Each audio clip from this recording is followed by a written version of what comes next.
नमस्कार, मैं हूं रागनी वर्मन और आप देख रहे हैं राष्ट्रीय जगत विजन न्यूज।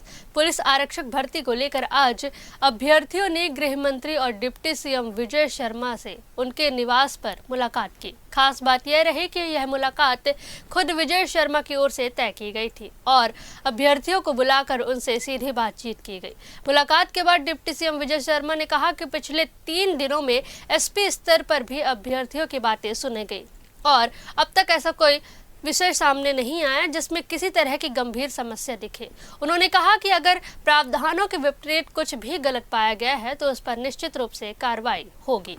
विजय शर्मा ने कहा कि पिछली सरकार ने नियुक्तियां ही नहीं की थी। अगर कोई गलती है तो उसे सुधारा जाएगा और अगर नहीं है तो आगे और भी वैकेंसी निकाली जाएंगी। इसी दौरान मनरेगा को लेकर कांग्रेस के प्रदर्शन पर प्रतिक्रिया देते हुए विजय शर्मा ने कहा कि अगर गरीब के लिए श्रम दिवस 100 दिन से बढ़ाकर 125 दिन किया जाता है तो इसमें गलत क्या है? इसमें लड़ने जैसी कोई बात ही नहीं है। पिछले 3 दिनों तक एसपीज ने भी सुनी है बातें, कोई ऐसी बात नहीं आई है जिसमें कोई बड़ी समस्या दिख रही हो। और उसके बाद 2 दिनों तक पीएचक्यू में भी सुना गया है। आज मैंने भी कहा मैं दिन भर बैठकर देखता हूँ, सुनता हूँ। कोई ऐसा विषय जिसमें ये दिखे कि प्रावधानों के विपरीत कुछ हुआ है, गलत हुआ है, तो जरूर कार्यवाही करेंगे। मेरा इसमें विनम्रता से आग्रह है, पिछली सरकार ने तो नियुक्ति ही नहीं की थी।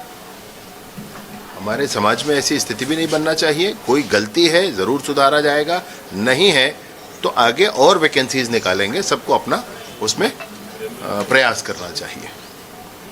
सर, पूर्व मुख्यमंत्री भूपेश बघेल ने एक पोस्ट किया है जिसमें उन्होंने कहा कि जो एक तरह सरकार है वो दबाव बनाने का प्रयास कर रही है मेरे ऊपर, क्योंकि जो महादेव सर डैम मामले में उन पर सर्वे चल रहा था तो दौर में कुछ लोगों को पकड़ा गया। फिलहाल इस खबर में बस इतना ही। देश प्रदेश की खबरों से अपडेटेड रहने के लिए हमारे चैनल को सब्सक्राइब करें और नए खबरों के नोटिफिकेशन के लिए बेल आइकॉन जरूर दबाएं। नमस्कार।